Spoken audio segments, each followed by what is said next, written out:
బతుకమ్మ శుభాకాంక్షలను తెలియజేస్తా ఉన్నాం. బతుకమ్మ అంటేనే చెరువులను పూజించుకునే పండుగ, చెరువులను శుద్ధి చేసుకునే పండుగ, పూలను పూజించుకునే పండుగ. ప్రపంచంలోనే మరి తెలంగాణలో మొదటిదైతే కేరళలో కూడా వాళ్ళు కూడా పూలను పేర్చి ఓనం చేసుకుంటా ఉన్నారు. మనం 9 రోజులు చేస్తే వాళ్ళు 10 రోజులు కొంత ఇట్లాంటిది ఉంది. కానీ ప్రపంచంలోనే అత్యంత గొప్ప పండుగ మనం భావించి 9 రోజులు చేసుకుంటాం. ఆడకూతుళ్ళు తల్లిదండ్రుల దగ్గరకు వచ్చి వాళ్ళ కష్టాలను ఒలకబోసుకునే పండుగ, అదే విధంగా అన్నదమ్ములతో ఆనందంగా ఉండే పండుగ. కాబట్టి ఈ సంస్కృతి సాంప్రదాయాలు ఎక్కడ లేవు, వీటిని కాపాడుకొని భవిష్యత్ తరాలకు అందించాల్సిన బాధ్యత నేటి తరం మీద ఉంది. కాబట్టి కనీసం ఈ 9 రోజులైనా మా ఆడకూతులను మంచిగా స్వేచ్ఛగా ఆడుకోనివ్వండి, పాడుకోనివ్వండి, ఎదగనివ్వండి. మరి ఉద్యోగ ఉపాధి రాజకీయాలలో మరింత ఉన్నత స్థానంలోకి వచ్చే విధంగా కుటుంబ సభ్యులు ఈ నేటి సమాజం కూడా ఆడకూతులకు అండగా ఉండాలని ఈ పండగ సందర్భంగా ప్రతి ఒక్కరూ ప్రతినబూనాలని కూడా నేను ఈ సందర్భంగా తెలియజేస్తాను. ఆదరణ నువ్వే కదా బఫర్ జోన్ ఇది, FTL ఇది, జీవో నెంబర్ ఇది తీసుకొచ్చి తర్వాత దానికి ఒక మూసి రివర్స్ అథారిటీ వేసి మార్కింగ్ చేసి నువ్వు ఈ రోజు మేము స్పష్టంగా దాని మూలంగా వరదలు వచ్చి చనిపోతున్నారు, నష్టపోతున్నారు హైదరాబాద్ లో, ఇది అవసరం ఉందని ఒక స్పష్టతతో వస్తున్నాం. కూల్ చేయండి, బుల్డోజర్లు పెట్టి కూల్ చేయండి అని నువ్వన్నా అవన్నీ రికార్డ్స్ తో మేము చూపెడుతున్నాము. ఇవాళ మేము పద్ధతిగా వాళ్ళని ఒప్పించే ప్రయత్నం. అసలు మూసీ కాడ ఇప్పుడు స్వచ్ఛందంగా వాళ్ళు కూల్చుకుంటారు, వాళ్ళకి ఆల్టర్నేట్ చూపించినాక వాళ్ళు స్వచ్ఛందంగా కూల్చుకుంటారు. పేదోళ్లకు నష్టం జరిగితే ఖచ్చితంగా ప్రభుత్వం బాధ్యత తీసుకుని వాళ్ళకి అండగా ఉండాలనేది కూడా సీఎం రేవంత్ రెడ్డి గారి యొక్క లక్ష్యం, మా అందరి లక్ష్యం. అది శిఖండి లాగా వచ్చి ఏ రకంగా మీరు మమ్మల్ని తిడతారు, మా మీద ట్రోలింగ్ చేస్తారు, మార్పింగ్లు చేస్తారు, మాట్లాడతారు. ఇంకా శిఖండి అనే అటువంటి పదం ఎట్లా వచ్చింది నీకు? ఆ ఇద్దరు మహిళా మంత్రుల చరిత్ర, మాజీ మంత్రుల చరిత్ర, మా ఇద్దరి చరిత్ర ప్రజలలో సమాజానికి తెలుసు. అది గుర్తుపెట్టుకొని మాట్లాడాలి. మేమేం ఉట్టిగా నామినేటెడ్ గా రాలేదు, కష్టంతో ఎదిగొచ్చినాం, ప్రజల నుంచి ఎదిగొచ్చినటువంటి బిడ్డలం. మేమేమీ అప్పనంగా ఈ పదవుల్లోకి రాలేదు. మేము కష్టాన్ని ఎదుర్కొంటున్నాం, కన్నీళ్ళని ఎదుర్కొంటాం. కానీ మమ్మల్ని వెంటబడి వేధిస్తున్నారు ఈ దుర్మార్గులు. కాబట్టి ఆ సమాజం చూసుకుంటే దుర్భాష మాట్లాడే కుటుంబం ఏదైతే ఉందో అది కేసీఆర్ కుటుంబము. మనకు తెలుసు. మరి గతంలో లా కొడుకులను కూడా తిట్టిరు. ఇట్లాంటి భాషలు కూడా అనేకం వాడినటువంటి వాళ్ళు అట్లా ఎట్లా పడితే అట్లా మాట్లాడి ఇవాళ వాళ్ళు ఒక బూతులకు బ్రాండ్ అంబాసిడర్ గా, కేర్ ఆఫ్ అడ్రస్ గా వాళ్ళు ఉన్నారు. కాబట్టి ఈ పద్ధతి మార్చుకొని ఆడకూతులను గౌరవించడం. మొదటి దశ 5 ఏళ్లలో ఎట్లా ఒక మహిళకు కూడా మంత్రి ఇయ్యలే.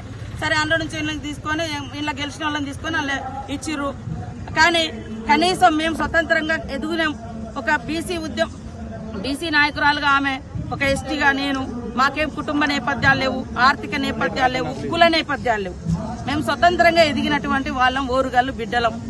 సమ్మక్క సారలక్క వారసత్వం, రాణి రుద్రమాదేవి వారసత్వం, ఇవన్నీ అంటే ఆ గడ్డల మించి వచ్చినాం. ఎందుకయ్యా ఇంత కక్కుర్తి? వీళ్ళందరూ ఇలాంటి దురాంకాల మీద పోరాటం చేసినటువంటి గడ్డల మీద నుంచి ఎదిగొచ్చినటువంటి బిడ్డల మీద ఎందుకు ఈ దురాంకార మాటలా నేను అంటున్నా. ఆయన చేసిన ప్రతి కంపెనీలో రాష్ట్ర ప్రజల యొక్క భూములను అప్పనంగా కంపెనీలకు అప్పచెప్పి నువ్వు వాటాలు పొందినవేమో, నీ అనుభవం అది ఉన్నట్టుంది. ప్రజల ఇక్కడ ఉన్నటువంటి భూములను కూడా రియల్ ఎస్టేట్ వ్యాపారాలుగా మార్చి ఫ్లాట్లు చేసి అమ్ముకున్నటువంటి చరిత్ర గత ప్రభుత్వం. కానీ ఇక్కడ ప్రజలకు చెందాలన్నటువంటి కళతోటి ఈయన ఏంటంటే ఎంతసేపు రాహుల్ గాంధీ ఆ స్థాయికి నువ్వు నీ జీవితంలో రాలేవు. ఆయన త్యాగము, ఆయన కష్టము, ఆయన యొక్క నిజాయితీ నీకు రాదు. నువ్వు ఆయన అట్లా అంటే నువ్వు అంత దూరం ఏదో ఎదిగినట్టు అనుకుంటావేమో, కానీ ఆయన ఆ స్థాయి లేదు. కాబట్టి నేను ఇక్కడ ఎవరు పట్టించుకుంటలేదు. కాబట్టి మాట్లాడతాను. ఎందుకో కేటీఆర్ గారు ఆడకూతులు అంటే అత్యంత దురహంకారపూరితమైనటువంటి మాటలు మాట్లాడుతున్నారు. మొన్నటికి మొన్న రాఖీ పౌర్ణమి ముందు రోజు మరి ఆడవాళ్లకు ఫ్రీ బస్సుల గురించి మాట్లాడితే రికార్డ్ డాన్సులు, బ్రేక్ డాన్సులు అన్నారు. ఈ రోజు సాక్షాత్తు రాష్ట్ర వ్యాప్తంగా తెలంగాణ ఆడపడుచులకు అత్యంత పవిత్రమైన, ఇష్టమైన పండగ బతుకమ్మ, ఎంగిలిపూల బతుకమ్మ మొదలైంది. ఈ రోజు ఈ రాష్ట్రంలో మరి మహిళలుగా ఉన్నటువంటి మంత్రులుగా పనిచేస్తున్న ఒక బీసీ మహిళ కొండ సురేఖ, ఒక ఆదివాసీ మహిళగా, ఎస్టీ మహిళగా నేనున్నా. మరి చాటుమాటుకు ఎందుకు ఏమనదలుచుకున్నామో బయటకు వచ్చాను. పండుగ రోజు కూడా మమ్మల్ని ఎందుకు ఆడిపోసుకుంటావయ్యా? మీ ఇంట్లో కూడా ఆడకూతుర్లు ఉన్నారు. మాలాంటి వాళ్ళ ఎంబటి పడి లేనిపోని ఆరోపణలు చేసి అనవసరంగా మమ్మల్ని మానసిక క్షోభకు గురి చేస్తున్నారు. కాబట్టి మీకు మనశ్శాంతి ఉండట్లేదు, మీ ఇంట్లో ఉండదు కూడా. తోటి ఆడకూతులుగా మేము మా బాధను నిన్న సురేఖ గారి మీద ఎట్లాంటి వీడియోలు పెట్టారు, మొన్న నా మీద అసెంబ్లీలో పవిత్రమైనటువంటి అసెంబ్లీలో మార్పింగ్ చేసి నేను ఎక్కడైనా నేను సవాల్ చేస్తున్నా.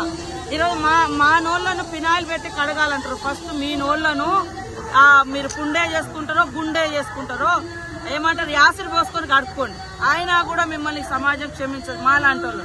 ఇవాళ మేము ఎక్కడ బూతులు మాట్లాడుతుంది, ఎక్కడ వ్యక్తిగతమైనటువంటి విమర్శలు చేస్తుంది.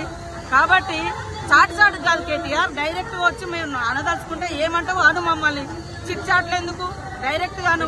కాబట్టి పండగ పూట కూడా ఆడకూతులమైన మా ఎంట పడి వేధించి అనవసరమైనటువంటి తప్పుడు కూతలు కూసేటువంటి నువ్వు నీ కుటుంబంలో కూడా ఆడవాళ్ళు ఉన్నారు. మా బాధ మా ఆవేదన నీకు నీ కుటుంబానికి తప్పకుండా తగ్గుతాను.